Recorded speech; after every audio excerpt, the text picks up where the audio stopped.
प्रदूषण से बचाने के लिए जब केजरीवाल सरकार ने ऑड इवन फॉर्मूला दूसरी बार लागू किया था, तब इसके खिलाफ सुप्रीम कोर्ट में याचिका दाखिल हुई थी।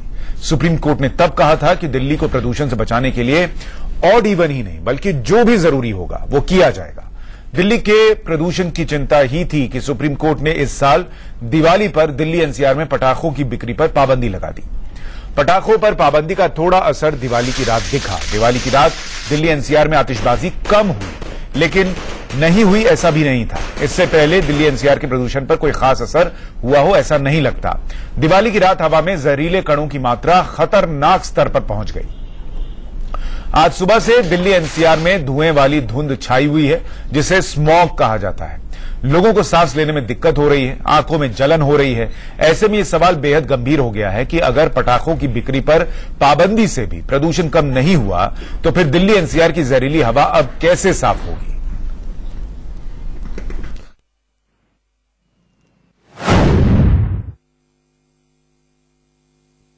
अगले दिन दिल्ली का प्रदूषण अति निम्न स्तर पर पहुंच गया, यानी कि बेहद खतरनाक। अगर PM 2.5 की बात करें तो PM 2.5 500 है, तो PM 10 भी 500 है, जो अति निम्न स्तर पर है। आप देख सकते हैं दिल्ली में जिस वक्त धुंध छाई हुई है, ये कोहरा नहीं है, ये वही पटाखों का धुआं है जो दिल्ली वासियों ने दिवाली की रात में आतिशबाजी की है।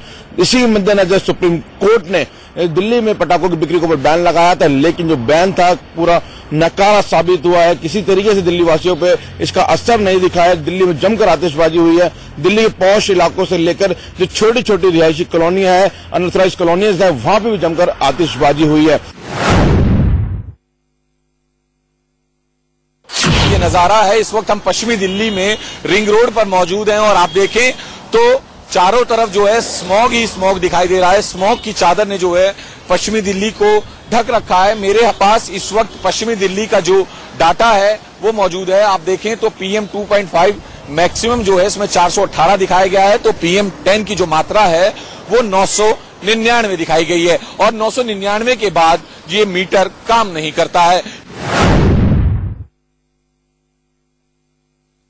इस समय हम लेफ्टिनेंट जोन में मौजूद हैं, जो कि अमेरिकी एम्बेसी के पास में मौजूद है। यहाँ का भी लोकेशन जो आप देख सकते हैं कि पूरी तरह से स्मोक अगर हम कहें चारों तरफ से तो फैला हुआ है। यहाँ से लेकर वहां तक पूरे वातावरण में स्मोक की जो चादरें वो साफ तौर पे देखी जा सकती हैं। अगर आप यहाँ से वहां तक देखें तो स्मोक साफ तौर पे दिखाई दे सकता है कि किस तरह से सामने का रोड अगर है, विजिबिलिटी जो है वो अभी उतना हम देखेंगे डाउन है, लेकिन फिर भी विजिबिलिटीज अगर आगे की तरफ देखें तो तकरीबन बहुत मुश्किलों से होगा। जब वहां करीब जाएंगे तो मैं जाना हूं, लेकिन यहां से विजिबिलिटीज मुश्किलों से देखने को मिल रहा है। दिल्ली की आबो हवा पूरी तरीके से जहरीली हो चुकी थी और अब जब दिवाली की रात बीती है तो PM 10 और PM 2.5 की जो मात्रा है वो इतनी ज्यादा बढ़ गई है कि वे लोग जो बीमार हैं या जो दमे के जो मरीज हैं, बल्कि वे सभी लोग जो अभी भी स्वस्थ हैं, उन सब के लिए पूरी दिल्ली की आबो हवा है वो जहरीली हो चुकी है। अगर इसमें सांस लिया जाता है तो जानकारों की माने लोग काफी ज्यादा बीमार हो सकते हैं। यहाँ से राजपथ और इंडिया गेट का नजारा, एक काली जो है चादर धुंध की वो पूरी तरह से बिछी हुई है। राजपथ जब अमूमन आप आते हैं रोजाना तो आपको राष्ट्रपति भवन, PMO ऑफिस ये सारा दिखता होगा, लेकिन अभी राजपथ में पूरा एक तरह से अंधेरा छाया हुआ है। पूरी तरह से एक काली चादर स्मोक की दिख रही है। लोगों को सांस लेने में दिक्कत होती है। जो सुबह लोग यहाँ पर सैर करने के लिए, वॉक करने के लिए राजपथ पे आते थे, वो नहीं दिख रहे हैं। बहुत कम लोग नजर आ रहे हैं और यहाँ का जो PM 2.5 है वो लगभग 10 से ज्यादा गुना बढ़ चुका है। PM 10 भी 8 गुना बढ़ चुका है और सुबह अगर हम 6 बजे की अगर बात करें तो यहाँ कुछ दिख भी नहीं रहा था। और एक तरफ से हम अपने कैमरा पर्सन को भी बताएंगे कि आप इंडिया गेट की ओर दिखाएं, और इंडिया गेट भी पूरी तरह से साफ नहीं दिख रहा है। मतलब पूरी तरह से जो आतिशबाजी हुई है उससे जो केमिकल निकला हुआ है, जो धुआं निकला है, उसकी वजह से चारों तरफ एक काली चादर बिछ चुकी है। तो ये तस्वीर और ये आलम तब है जब दिल्ली एनसीआर में पटाखों की बिक्री पर बैन लगा हुआ था। पटाखे छोड़ने पर बैन नहीं था, ये याद रखिएगा। और फिर भी प्रदूषण इतना ज्यादा कि सांस लेना आज सुबह से दूभर हो रखा है। ऐसे में हम दो सवाल उठा रहे हैं। पहला सवाल तो यह है कि दिल्ली को इस प्रदूषण से मुक्त कराने के लिए आखिर करना क्या होगा, अगर इतना करने के बाद भी असर नहीं हो रहा। और दूसरा सवाल ये, पहले मैं साफ कर दूं कि हम कोर्ट के फैसले पर कोई टिप्पणी नहीं कर रहे, लेकिन सवाल ये कि अगर पटाखों के बैन से भी कोई फायदा नहीं हुआ तो फिर अब अगला स्टेप क्या है। और मैं आपको ये भी बता दूं कि दिल्ली में रिसर्च ये कहती है कि हर रोज अगर आप सिगरेट पीते हो न पीते हो, लेकिन प्रदूषण इतना है कि आपके फेफड़ों पर कमोबेश उतना ही असर पड़ता है जितना आप 20 से 25 सिगरेट पी लें। ये दिल्ली की हवा का आलम है। हमारे साथ कुछ खास मेहमान जुड़ रहे हैं। हमारे साथ दिल्ली बीजेपी के प्रवक्ता नवीन कुमार इस वक्त जुड़ रहे हैं। हमारे साथ राज पंजवानी हैं, सीनियर एडवोकेट सुप्रीम कोर्ट के। नित्या जैकब हमारे साथ पर्यावरणविद जुड़ रहे हैं। डॉक्टर विनोद रैना फिजिशियन हमारे साथ स्टूडियो में हैं और राजीव जैन मेंबर हैं Delhi fire works traders association के। आप सभी का बहुत स्वागत है। और अगर आप गौर करें तो हमारे 3 मेहमानों ने आज हरे रंग की शर्ट पहन रखी है। अगर इससे पर्यावरण पर कुछ असर पड़ता तो शायद हो जाता, लेकिन होगा नहीं, मैं जानता हूं। इसलिए हम चिंता कर रहे हैं कि क्या करें कि असर हो। सबसे पहले नित्या जैकब जी, मुझे यह बताइए कि पटाखों पर बैन तो लगा दिया गया बिक्री पर, लेकिन बावजूद उसके अगर दिल्ली की हवा इतनी प्रदूषित है तो फिर अब क्या किया जाए कि यह हवा साफ हो?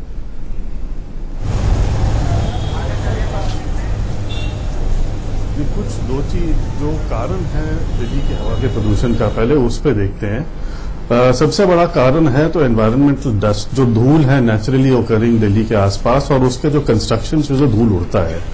जो दूसरा जो कारण है वो वेहिकुलर पोल्यूशन है, और जो बाकी जितने पोल्यूशन के सोर्सेज हैं कि बायोमास बर्निंग, जैसे लोग चूल्हा जलाते हैं या फैक्ट्री से धुआं निकलता है, वो तीसरे कैटेगरी में आता है। और जो दिवाली के जो फायर क्रैकर्स हैं वो इन सब चीज को एक बढ़ावा देती है कुछ दिनों के लिए, और वो पूरा असर जो है सर्दी के महीनों में दिखता है। अगर इनको कंट्रोल करना है तो आपको 2-3 चीज करना पड़ेगा। पहले जो कंस्ट्रक्शन साइट्स हैं दिल्ली के आसपास, जितने एनसीआर में जितने भी बिल्डिंग्स बन रही है, कंस्ट्रक्शन एक्टिविटीज है, उन पे बहुत स्ट्रिक्ट जो कंस्ट्रक्शन बायलॉज जो बने हैं उनको लागू करना पड़ेगा और उनको एनफोर्स करना पड़ेगा। दूसरा है जो पब्लिक ट्रांसपोर्ट फ्लीट है, खासतौर से जो नई नई टैक्सीज आई हैं पिछले कई सालों में जो कि डीजल पे चलती हैं, इनको प्रोग्रेसिवली या तो सीएनजी या इलेक्ट्रिक में कन्वर्ट किया जाए। क्योंकि पिछले बार जब ये इमरजेंसी आया था करीब 15-20 साल पहले, तो पूरा जो पब्लिक ट्रांसपोर्ट फ्लीट था वो उसको डीजल से सीएनजी। जी मुझे एक चीज समझाइए, इसका मतलब जो पटाखों की बिक्री पर बैन लगा उससे कोई फायदा हुआ या नहीं हुआ? कुछ हासिल हुआ क्या उससे? उससे मेरे ख्याल से तो फायदा हुआ है, क्योंकि जो एयर क्वालिटी इंडेक्स मैंने आज देखा है वो पिछले साल से कहीं बेहतर है। तो पटाखों के बैन से कुछ असर हुआ है, लेकिन सिर्फ लीगल स्टेप से असर नहीं होने वाला है जब तक कि लोगों का मन बदलाव ना आए। ठीक है, मैं डॉक्टर रैना से एक चीज समझना चाहूंगा। डॉक्टर रैना, मुझे एक बात बताइए कि पॉल्यूशन इंडेक्स जो है अगर वो 400 के ऊपर है तो भी आपके फेफड़ों को जलाएगा। अगर वो आज 410 पिछले बार था, इस बार शायद 319-320 के आसपास है एयर क्वालिटी इंडेक्स, तो भी आपके फेफड़ों को नुकसान पहुंचाएगा। तो ये जो 100 का 50 का फर्क है, इसको हम फर्क मान सकते हैं क्या, और इसको हम कोई असर मान सकते हैं क्या? देखिए, ड्रास्टिकली कोई फर्क तो नहीं पड़ा, लेकिन हाँ पहले से क्वालिटी में इंप्रूवमेंट है।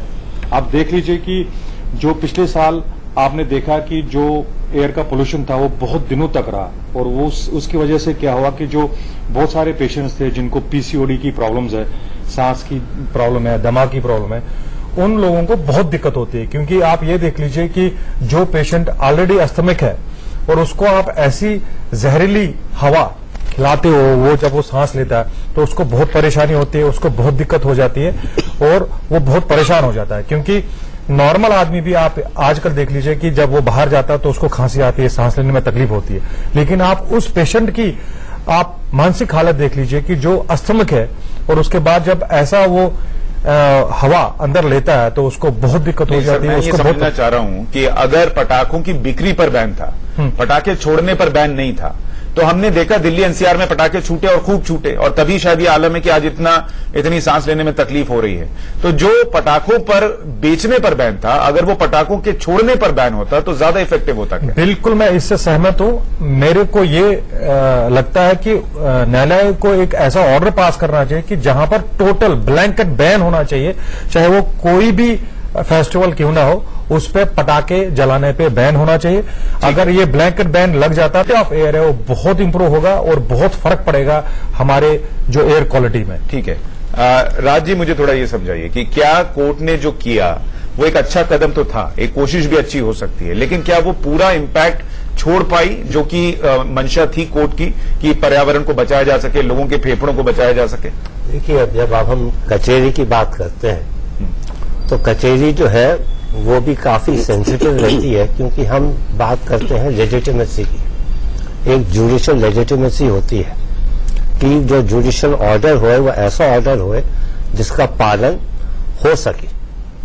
अगर हम सीधा अगर कचहरी कहते कि साल कोई भी पटाखा नहीं जलाएगा तो हम ये कंट्रोल कैसे कर पाते, हम इसको संभाल कैसे पाते? तो फिर आपको क्या होता कि हर एक जना दूसरा तीसरा जना के इतने पुलिस वाले हैं जो पकड़ के ले जाएंगे। तो हमेशा एक पहले एक टेंटेटिव स्टेप, एक इनिशियल स्टेप उठाया जाता है, और मेरे हिसाब से ये एक इनिशियल स्टेप था जिसका जो ऑब्जेक्ट है वो ऑब्जेक्ट यही है कि एंड ऑफ द डे कि फटाखों के ऊपर कंप्लीट बैन होना चाहिए, भले वो दिवाली हो या अलग हो, क्योंकि ये अब हमारे पास वैसा इतनी कंफर्ट लेवल नहीं है कि आप इतना धुआं जो है सहन कर सकते। लेकिन एक चीज ये लगी सर कि कोर्ट ने पटाखों के बेचने पर बैन लगाया, जो व्यापारी थे उनको ऐसा लगा कि ये उन पर ज्यादा अत्याचार है क्योंकि प्रदूषण पर तो असर पड़ा नहीं, और लोगों ने भी पटाखे जम के छोड़े, और कुछ लोगों ने तो इसको हिंदुत्व पर हमला बता दिया, तो कई लोगों ने ज्यादा छोड़े कि कहीं ऐसा ना हो कि हिंदू धर्म खतरे में पड़ जाए, इसको इस दिशा में सोचते हुए। तो जो मंशा थी, जो अचीव हम करना चाह रहे थे, वो तो शायद नहीं कर पाए। देखिए, अब कहीं ना कहीं तो आपको बिगिन करना है। अगर हम हर एक चीज को यूं ही देखें, अगर हम कोई सा भी मूवमेंट देखें, भले सख्ती के खिलाफ देखें या ऐसे बहुत सारी चीजें हैं, या जैसे अभी जो है जो ये मैरिज का जो मुद्दा है कि जो है इतने साल 18 साल से कम पहले की जो है वो रेप माना जाएगा, कि हम उसे कंट्रोल कर पाएंगे? पर यह है कि हम कानूनन कोई सा एक कदम उठाएं, और मेरी नजर में एक वो बहुत बहुत जरूरी चीज है, क्योंकि अगर हम जब तक ये कदम नहीं उठाएंगे तब तक हमारी कहीं से शुरुआत तो कहीं तो होएगी। ठीक है, नवीन जी, मैं आपके पास आ रहा हूं। मैं पॉलिटिकल रिएक्शन लास्ट में लेना चाह रहा हूं, इसलिए मैं सारे मेहमानों से पहले समझना चाह रहा हूं कि इस फैसले का या इस कोशिश का कितना असर हुआ। राजीव जैन जी, ये बताइए कि व्यापारी तो पहले ही परेशान थे, लेकिन आज जो तस्वीर है, आपको लगता है इस फैसले का कोई असर हो पाया, या जो हम अचीव करना चाह रहे थे वो हो पाया क्या? देखिए, पटाखों पे बैन लगाने के बाद उसके चलाने में काफी कमी आई है, क्योंकि सेल नहीं हो पाए, और सेल ना होने की वजह से उसमें चलाने में लोगों के पास उपलब्धता नहीं बन पाई, और उस वजह से उसमें काफी कमी आई है। मगर एक दिन के पोल्यूशन के लिए अगर आप ये समझते हैं कि पटाखे जिम्मेवार हैं, तो ये 17 तारीख को ऑर्डर नहीं आता जिसमें कि कम से कम 6 आइटमों पर रोक लगाई गई है, जिसमें कि गार्बेज बर्निंग पर रोक लगाई गई है, इंडस्ट्रीज की रेगुलेशन के लिए कहा गया है, सफाई के लिए मैकेनाइज्ड सिस्टम अपनाने को कहा गया है, पॉल्यूटेड व्हीकल्स को रोकने के लिए कहा गया है, और वाटरफ्लाई ऐश पॉन्ड्स बनाने के लिए कहा गया है, और इसके साथ लोगों को समझाने की बात कही गई है। और अभी ताजा बिल्कुल एकदम ताजा सुप्रीम कोर्ट का जजमेंट कि डीजल जनरेटर दिल्ली में नहीं चलाए जाएंगे। तो क्या आप ये समझते हैं कि सिर्फ पटाखे जिम्मेवार हैं? और अगर पटाखा जिम्मेवार था तो इतने सख्त आदेश क्यों? नहीं, सिर्फ पटाखे जिम्मेदार नहीं है, लेकिन पटाखे भी जिम्मेदार है, ये आप मानते हैं? जी, सिर्फ एक दिन के लिए पटाखा जिम्मेवार है, उसके आगे पीछे वो जिम्मेवार नहीं। अरे सर, तो एक दिन के लिए मतलब फेफड़े जला लीजिए, फिर नहीं, बिल्कुल नहीं जलाइए।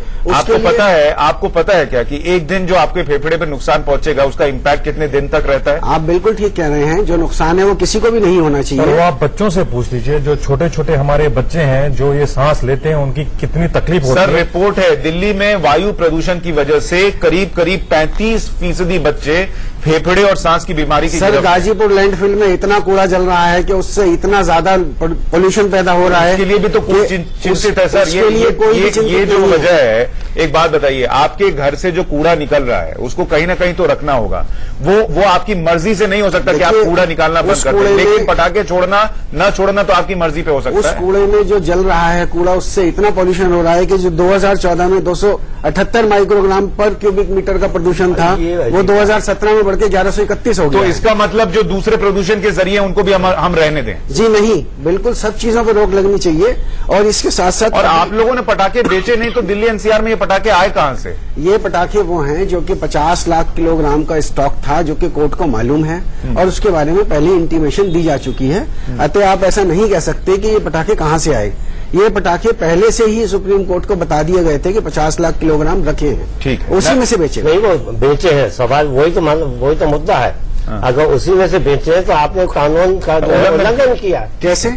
कोर्ट ने कहा कि आप नहीं बेचोगे, बात खत्म हो गई। उसमें ये बावजूद ये पटाखे, मेरे को पता है। मैं एक मिनट राज साहब को कहना चाहूंगा, ये पटाखे बिके हैं 12 सितंबर से लेकर और 8 अक्टूबर के बीच में, जब 27 दिन जो जज साहब ने आदेश दिए थे कि ये पटाखे बेच सकते हैं। सर, इस देश में आप ये कह रहे हैं कि लोग महीने भर पहले से पटाखे खरीद के रख रहे थे, उनको पता था कोर्ट बैन लगा देगा। ऐसा नहीं है कि कोर्ट बैन लगा देगा। नवीन जी, मुझे ये समझाइए कि क्या केंद्र सरकार, प्रधानमंत्री को हमने सुना था पेरिस समझौते को लेकर, वो उन्होंने कहा था कि हम बहुत गंभीर हैं, हमारी संस्कृति है कि हम पर्यावरण के लिए लड़ाई लड़ेंगे। और आपकी पार्टी के नेता तेजिंदर बग्गा लोगों में पटाखे बांट रहे थे, उन्होंने वीडियो ट्वीट किया था।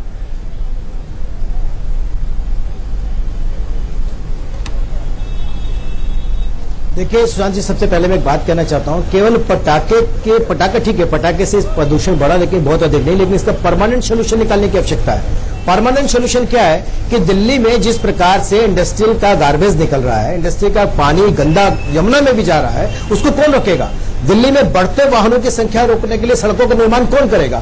दिल्ली में डीजल से जो वाहन चल रहे हैं, जिसको सुप्रीम कोर्ट ने और केंद्र सरकार ने कहा कि 15 साल से ज्यादा के डीजल पुराने वाहन नहीं चलने चाहिए, और या फिर पेट्रोल के सीमा तय की गई, उससे अधिक म्याद से ज्यादा के वाहन, पुराने वाहन दिल्ली की सड़कों पर नहीं चलने चाहिए, तो ट्रांसपोर्ट डिपार्टमेंट को रोकना है। हालांकि पॉलिटिकल डिबेट जब तक नहीं रुके, आप कह रहे हैं कि पटाखे फोड़ते रहिए और पॉल्यूशन बढ़ाते रहिए, जिसकी जिम्मेदारी है, सीधी जिम्मेदारी है। नहीं सर, देखिए सवाल पटाखे का नहीं, मैं ये नहीं कह रहा हूं पटाखे फोड़ते रहिए, पटाखा नहीं। देखिए पटाखा कितना चला, आज पिछले वर्ष से इस वर्ष में कम प्रदूषण है, सुप्रीम कोर्ट ने आदेश दिया, उसके बाद लोगों ने कम पटाखे गलत है, आप गलत है। इंडेक्स देख लीजिए, एयर क्वालिटी इंडेक्स जो है वो आज भी कई इलाकों में हजार के पास है सर। आनंद विहार चले जाइए, वहां पे 1000 के पास में air quality index.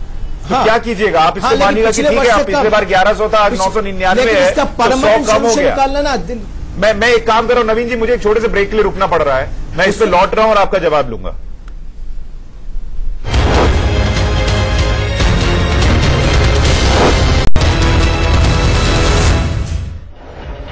Delhi NCR में पटाखों की बिक्री पर बैन थी, लेकिन दिवाली में पटाखे फूटे और खूब फूटे, और उसका नतीजा यह है कि आप आज दिल्ली एनसीआर में बाहर निकलिएगा तो सांस लेने में तकलीफ महसूस कीजिएगा, आंखों में जलन महसूस कीजिएगा। बावजूद इसके लोग अपनी सेहत से खिलवाड़ करते हैं और पटाखे फोड़ते हैं। सवाल ये उठा रहे हैं कि दिल्ली एनसीआर की हवा आखिर साफ होगी तो कैसे होगी? क्या पटाखे पर बैन लगाना ही एक तरीका है या ये भी एक तरीका है? इस पर हम चर्चा कर रहे हैं। हमारे साथ बीजेपी के प्रवक्ता नवीन कुमार बने हुए हैं, Raj Panjwani senior advocate Supreme Court के हमारे साथ हैं, नित्या जैकब एनवायरमेंटलिस्ट हमारे साथ हैं, डॉक्टर विनोद रैना फिजिशियन हमारे साथ हैं, और राजीव जैन जो कि दिल्ली फायरवर्क्स ट्रेडर्स एसोसिएशन के मेंबर हैं, हमारे साथ बने हुए हैं। नवीन जी, मैं आपके पास आ रहा हूं, लेकिन उससे पहले हम ब्रेक पर कुछ बात कर रहे थे डॉक्टर विनोद रैना से। वो जरा दर्शकों के लिए बताना चाह रहे हैं कि जब ये पटाखे फूटते हैं तो नुकसान किस तरीके से होता है, जरा इसको समझ लीजिए, फिर मैं आगे बढ़ूंगा। देखिए सर, जब भी कोई आप पटाखा फोड़ते हैं तो वो जब फटेगा तो बेसिकली जो पटाखे का जो कंपोजिशन है वो केमिकल कंपोजिशन होता है। उसमें आर्सेनिक होगा, लेड होगा, पोटेशियम नाइट्रेट होगा, उसमें एल्युमिनियम नाइट्रेट होगा। तो ये सारे केमिकल्स है, विदाउट केमिकल्स कोई पटाखा बनता नहीं है। जब भी वो फटता है तो उससे क्या होता है कि जो माइक्रो पार्टिकल्स है वो पूरे एनवायरमेंट में फैल जाते हैं, और उसकी वजह से वो सारे माइक्रो जो एलिमेंट्स है आपके, वो केमिकल्स हैं जो बिल्कुल हानिकारक होते हैं। वो उनमें से किसी पार्टिकल में ये क्षमता होती है क्या कि वो ये तय कर ले कि मैं जिसके अंदर जा रहा हूं, जिसके फेफड़े को नुकसान पहुंचाने जा रहा हूं, वो हिंदू है, मुसलमान है, सिख है या ईसाई है? भाई साहब, ये तो ऐसा हो नहीं सकता। ऐसा एक पार्टिकल है नहीं, ऐसा कुछ नहीं है। पटाखा फूट गया हो तो हर एक लंग्स में चला जाएगा, और उसके बाद आप सोच भी नहीं सकते कि इन पटाखों की वजह से, इन केमिकल्स की वजह से जब ये बुलेट्स मुझे जरा ये समझाइए कि जब ये पटाखे से जो नुकसान होता है वो हिंदू मुसलमान नहीं देखता, तो आप लोग क्यों देखते हैं? क्यों आपके नेता ट्विटर पर, फेसबुक पर ये लिखते हैं कि हिंदू धर्म से जुड़े हुए ऐसे जो प्रतिबंध है वो लगाए जाते हैं? क्यों आपके नेता खुद जाकर पटाखे बांटते हैं कि पटाखे फोड़ो? क्यों लोगों को एजुकेट नहीं करते?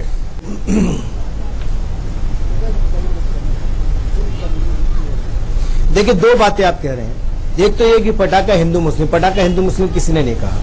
वो इसलिए नहीं कहा क्योंकि इसको जो बनाने वाले लोग हैं बहुत बड़ी तादाद में मुस्लिम समाज के लोग हैं जो पटाखा को निर्माण करते हैं, जो बनाते हैं। और इसको बेचने में हिंदू और मुस्लिम दोनों समाज के लोग हैं और दोनों बेचते हैं, बड़ी तादाद में बेचते हैं। नहीं, लेकिन आपके पार्टी के नेताओं ने इस बैन को हिंदू धर्म पर खतरा बता दिया, लेकिन दूसरी बात हिंदुओं के खिलाफ बता दिया। मैं इसको मैं आपको एक बात और कहता हूं कि नहीं, ये खतरा नहीं। जब शबे बारात निकलती है तब आप पटाखे पर बैन नहीं लगाते। जब आप दिल्ली के अंदर या देश के अंदर आप एक ऐसा त्योहार जिसको सब हर्षोल्लास से मनाया जाता है, दिवाली का त्योहार, उस पर आप पटाखों पर बैन लगाते हैं। आप पटाखों पर ज्यादा धुएं करने वाले पटाखों पर बैन लगा सकता था सुप्रीम कोर्ट, और लगाना था तो 6 महीने पहले लगाया जा सकता था। और पटाखों की बिक्री पे क्यों, पटाखा बजाने पर भी तो बैन लगाया जा सकता था अगर सुप्रीम कोर्ट ने लगाना था। ठीक है, तो आप ये कह रहे हैं 2 दिन पहले बैन लगाना गलत था। मेरा क्या, हमारा ये कहना था सुप्रीम कोर्ट का बैन था। पहली बात तो ये निर्माण करते हैं, पिछले साल भी बैन था, सुप्रीम कोर्ट का सम्मान करते हैं। और मैं ये कह रहा हूँ नवीन जी, मैं ये कह रहा हूँ कि सुप्रीम कोर्ट से आप लोग क्यों निर्भर हैं? केंद्र में आपकी सरकार है, दिल्ली में एलजी जो है वो आपकी हर बात सुनते हैं, क्यों नहीं आप ये कहते हैं कि अगले साल कोई पटाखा नहीं फोड़ेगा, चाहे शबे बारात हो चाहे दिवाली हो? आप अभी दिल्ली में चुनी हुई सरकार है, दिल्ली मेरे ये निर्णय दिल्ली की सरकार जिसका पूर्ण बहुमत है, 66 एमएलए जिसके हैं, क्या वो नहीं ले सकती? एनवायरमेंट क्या वो और पॉलिटिकल पार्टी उस समय सत्ता में काबिज है, उसको कोई जिम्मेदारी नहीं है लेने की? क्या दिल्ली ऑलरेडी पोल्यूशन के लेयर पर नहीं है? क्या दिल्ली को पोल्यूशन से बचाने के लिए बहुत सारे साधन हैं। आप बार बार कहते हैं, जब आप बार बार कहते हैं कि ऑड इवन लेकर के आएंगे, ऑड इवन लेकर के, उससे क्या हुआ? उससे पोल्यूशन बढ़ा। पब्लिक ट्रांसपोर्ट को कितना दिल्ली में बढ़ाया गया?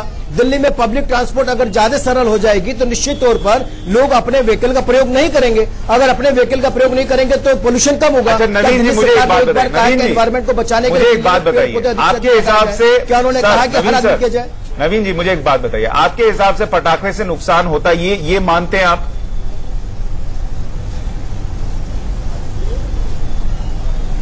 पटाखे से नुकसान है, लेकिन आप जिन पटाखों से नुकसान है उसको बंद कर देना चाहिए ना। ठीक है, तो आप बीजेपी शासित राज्यों में बैन कर दीजिए और पूरे देश में। ऐसा तो नहीं है कि सिर्फ दिल्ली में नुकसान हो रहा होगा, दूसरे राज्यों की बात नहीं हो रही, वहां भी हो रहा होगा। मेरी दिल्ली में यस, आपने सही कहा सुशांत जी, ये बात आपने सही कि दिल्ली में सबसे ज्यादा क्यों है? दिल्ली में सबसे ज्यादा इसलिए है कि दिल्ली के अंदर लोगों ने कोई स्थान छोड़ा नहीं, पेड़ पौधे काट दिए गए। दिल्ली नहीं सर, सिर्फ दिल्ली नहीं है, ये एनसीआर है, इसमें नोएडा भी है जो यूपी में पड़ता है जहां आपकी सरकार है, इसमें फरीदाबाद भी पड़ता है जो हरियाणा में पड़ता है जहां आपकी सरकार है, और इसमें गुड़गांव भी पड़ता है जो हरियाणा में पड़ता है जहां आपकी सरकार है। एनसीआर में जिस प्रकार का कंस्ट्रक्शन हो रहा है, एनसीआर में जिस प्रकार से कंस्ट्रक्शन हो रहा है, इससे पहले भी मेरे से पहले किसी वक्त मैं हूं नहीं वहां पे स्टूडियो में, किसी ने बात कही थी कि दिल्ली में पॉल्यूशन बढ़ाने का कारण केवल पटाखे नहीं और भी चीजें हैं।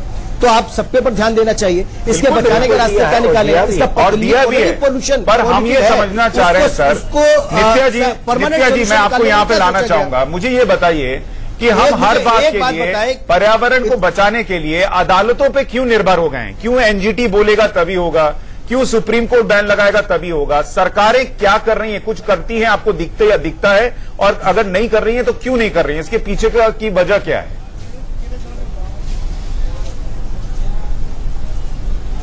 जैसे आपने अभी कहा था कि सरकारों का करना है कि वो लीडरशिप ले इसमें और लोगों को प्रोत्साहित करे कि बैन ये फायर क्रैकर्स को ना यूज करें लोग। और इसी तरह हो सकता है कि सिर्फ supreme court NGT order pass करते रहेंगे, सिर्फ उससे नहीं होगा, वो एक शुरुआत है। लेकिन जो पॉलिटिकल लीडरशिप है उनको आगे आके कहना पड़ेगा कि देखिए आप फायर क्रैकर्स मत जलाइए, आप पब्लिक ट्रांसपोर्ट यूज करिए, आप कंस्ट्रक्शन करते हैं तो उसके जो बायलॉज हैं उनका पालन करिए। कई सारी चीजें हैं, लेकिन इन पे कोई जो पॉलिटिकल लीडरशिप है वो बिल्कुल इन पे कभी कुछ बात ही नहीं करता है। ठीक है राजीव, मुझे एक बात बताइए, अगर पटाखों पे कंप्लीट बैन लग जाए तो क्या कितना रोजगार पर असर पड़ेगा और कितने ऐसे परिवार होंगे जिन पर असर पड़ जाएगा? देखिए ऐसा है, पटाखे के कारोबार में कम से कम 20 लाख लोग लगे हुए हैं, 1000 से ऊपर इंडस्ट्री है। अगर आपको कोई भी काम करना है तो उसको फेजिंग आउट करने के लिए सिस्टम होना चाहिए। ये लीगल व्यापार है, इलीगल नहीं है। एक्सप्लोसिव एक्ट बना हुआ है। तो फेज आप ये कह रहे हैं अगर एक फेज के तहत ये हो तो हो सकता है जी। अगर आप फेज आउट करना चाहते हैं तो उसको मौका दीजिए। वो एक्साइज दे रहा है, सेल टैक्स दे रहा है, जीएसटी दे रहा है, इनकम टैक्स दे रहा है, और आप उसको अचानक से ये कह देते हैं कि आज आप पटाखा बेचना बंद कर दीजिए। ये कहां तक जायज है? कोई भी सिस्टम आपने लागू करना है, मैं 1 मिनट लूंगा सर, कोई भी सिस्टम आपने लागू करना है, please tell it before the festival कि आप ये पटाखे मत खरीदिए, सौदे मत करिए, हम लोग आपको पटाखे नहीं चलाने देंगे। We are ready to face that. आपको आज तक किसी सरकार ने कहा है, मैं कोर्ट के फैसले की बात नहीं कर रहा हूं जी, किसी सरकार के प्रतिनिधि ने कहा है कि आप लोग पटाखे पे विचार कीजिए कि इसको बंद किया जाए? किसी ने आपसे डिस्कस किया है? देखिए, ये प्रतिनिधि की बात है ही नहीं। ये देखिए, एक जो एक्ट बना हुआ है 2008 एक्सप्लोसिव रूल्स, उसके मुताबिक ये सारा गवर्न होता है और उसी के मुताबिक लाइसेंसेस दिए जाते हैं, जो कि सेंट्रल गवर्नमेंट का एक्ट बना हुआ है।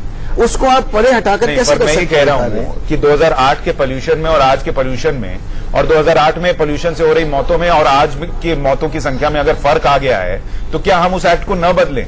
नहीं, मेरा ये कहना है, आप प्लीज उसको दूसरी तरफ ना मोल्ड करिए। मैं कैसे मोल्ड नहीं करूं सर? मैं 2015 में सिर्फ वायु प्रदूषण से भारत में 18 लाख लोग मर गए हैं। देखिए, आपको लग रहा है ये आसान है क्या? और हम इस पे ये सोच रहे हैं कि कौन से धर्म में क्या हो रहा है और कौन से धर्म में नहीं बैन लग रहा है, और कौन सी चीज पे नहीं हो रहा है तो इधर क्यों हो रहा है? कोई विरोध नहीं है। आप बंद करना चाहते हैं, बंद कीजिए, मगर उसको बंद करने के लिए प्लीज टाइम दीजिए और पहले से बता दीजिए। जी, मुझे ये समझाइए कि और क्या हो सकता है इसमें? हम क्या नेताओं से उम्मीद करना बंद कर दें कि वो इन चीजों पर बोलेंगे या कुछ करेंगे? सिर्फ अदालतें ही सब कुछ करेंगी क्या? और क्या करेंगी? देखिए, मेरी नजर में तो बहुत सिंपल है, क्योंकि दो ही तरीके होते हैं, या डाउन या अप, डाउनवर्ड या अपवर्ड। आप देखिए, जैसे भी हो, अभी जो हम लोग का सिस्टम चल रहा है वो अप से डाउन चलता है, जो मेरी नजर में वो सही तरीका नहीं है। हमेशा जो है पब्लिक ओपिनियन ये जनरेट करते हैं, फिर हम आगे कदम उठाते हैं।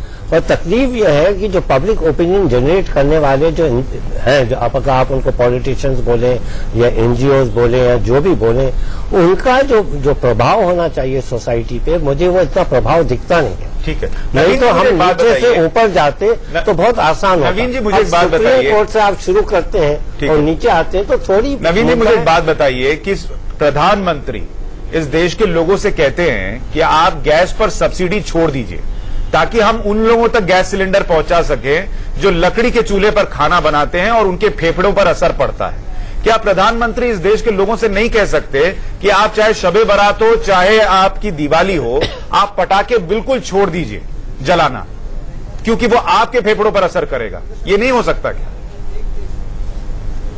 सुशांत जी, ये तो आपने बड़ा सही कहा, क्योंकि इस देश के हर 125 करोड़ आदमी को उम्मीद ही प्रधानमंत्री नरेंद्र मोदी के अलावा और किसी से बची नहीं है। सब कोई चाहता है नरेंद्र मोदी जो कह देंगे हो जाएगा। मुझे संभवतः आपकी बात भी सुनी जाएगी, लेकिन मैं एक बड़ी महत्वपूर्ण बात कहना चाहूंगा जो आपसे पहले अभी मेरे कुछ वक्ता बोल रहे थे कि दिल्ली में भी अगर आप बचाना, दिल्ली एनसीआर में पब्लिक ट्रांसपोर्ट को मजबूत बनाने की आवश्यकता है, बनाना चाहिए, जो बिल्कुल जिस पर काम नहीं हो रहा। दिल्ली में तीसरे चरण का मेट्रो का निर्माण केवल इसलिए रुका हुआ है कि दिल्ली की जो मौजूदा सरकार है वो उसके प्रति संजीदा नहीं है। उत्तर प्रदेश में काफी समय से जो काम रुका हुआ था मेट्रो का, वो अब शुरू हुआ है सरकार के, उत्तर प्रदेश में भाजपा की सरकार आने के बाद। इवन हरियाणा में भी शुरू किया है। हम पब्लिक ट्रांसपोर्ट को मजबूत बनाने की कोशिश कर रहे हैं ताकि जो है इस प्रकार से पोल्यूशन फ्री किया जा सके भारत को। यही नहीं बल्कि पेड़ लगाने का काम राष्ट्रीय स्वयंसेवक संघ और उसकी मिलीजुली एनजीओ ने अभी 1 करोड़ से ज्यादा पेड़ लगाए हैं केवल एनसीआर में। 1 करोड़ से ज्यादा केवल इसलिए लगाए, उनको ग्रो होने में टाइम लगेगा, लेकिन इसलिए लगाए ताकि दिल्ली को पेड़ों का लाभ लेने के लिए बचने भी तो चाहिए लोग। पहले कभी नहीं सोचा गया। 20 साल में बड़े होंगे तब तक हम पता नहीं कहाँ होंगे। मैं अभी परसों की बात बताऊं, साहब यही बचाने का काम कर रहे हैं, बचाने का काम कर रहे हैं और वही कोशिश कर रहे हैं, पेड़ लगाएंगे। ठीक है, मुझे डॉक्टर रैना एक बात समझाइए कि लोग क्या कर सकते हैं अपने स्तर पर अगर उनको इससे बचना है? तो देखिए, नेताओं से हम उम्मीद बहुत ज्यादा करें इसकी, मुझे लगता नहीं कि ऐसा हो पाएगा। कोर्ट जो है वो कहती हैं तो थोड़ा बहुत एक्शन होता है, उसके बाद भी वो चीज रुक जाती है। लोग क्या कर सकते हैं अगर उनको इस पॉल्यूशन से बचना है? तो देखिए, हमको सेल्फ अवेयरनेस लाना बहुत जरूरी है। बच्चों को सिखाना पड़ेगा कि भैया पटाखे नहीं जलाने, उनको एजुकेशन देना पड़ेगा। स्कूल टीचर्स का बहुत बड़ा योगदान हो सकता है कि अगर वो प्रोत्साहित करे बच्चों को कि भाई आप इन पटाखों को ना जलाएं, क्योंकि मैक्सिमम केसेस में यही होता है कि बच्चे जिद करते हैं और पेरेंट्स को पटाखे खरीदने पड़ते हैं। पेरेंट्स कभी पटाखे नहीं जलाते हैं, लेकिन बच्चों के लिए जलाते हैं। लेकिन अगर आप इस चीज को आप प्रोत्साहित करेंगे, आप बच्चों को एजुकेट करेंगे कि नहीं आपको पटाखे नहीं जलाने, तो डेफिनेटली इस चीज में हम जीत सकते हैं, हमको बहुत अच्छा इसमें सक्सेस मिल सकता है। और दूसरी चीज, आपको अपने आप को प्रोटेक्ट करना। अगर आपको लगता है कि दिवाली के आसपास कोई पेशेंट है जिसको पीसीओडी है, जिसको सांस की बीमारी है, दमे की बीमारी है, तो उन पेशेंट्स को घर में ही रहना चाहिए, मास्क लगाना चाहिए, बिल्कुल बाहर नहीं जाना चाहिए, एग्जॉस्ट फैंस का यूज करना चाहिए घर में, और अगर वो बाहर जाते हैं तो बिल्कुल ढक के बाहर जाए। और बच्चों को खासतौर पर आप उनको प्रॉपर तरीके से उनको ढक के रखें, उनका मुंह ढक के रखें, जो बिल्कुल छोटे बच्चे, बच्चों में सबसे ज्यादा इम्पैक्ट पड़ता है, जो छोटे छोटे बच्चे हैं। और बहुत सारे आप इम्यूनो सप्रेसेंट्स का यूज कर सकते हैं, जो इम्यून सिस्टम को स्ट्रांग बनाएंगी, वो दवाइयों का यूज कर सकते हैं, मल्टीविटामिन्स का यूज कर सकते हैं। और उससे क्या फर्क पड़ेगा कि आपका जो इम्यून सिस्टम है वो बढ़ेगा और आपको इन बीमारियों से थोड़ा सा होने में कंट्रोल हो जाए। ठीक है, नित्या जैकब जी, आपके हिसाब से अगला इमीडिएट कदम क्या होना चाहिए अगर दिल्ली एनसीआर को बचाना है इस पोल्यूशन से? तो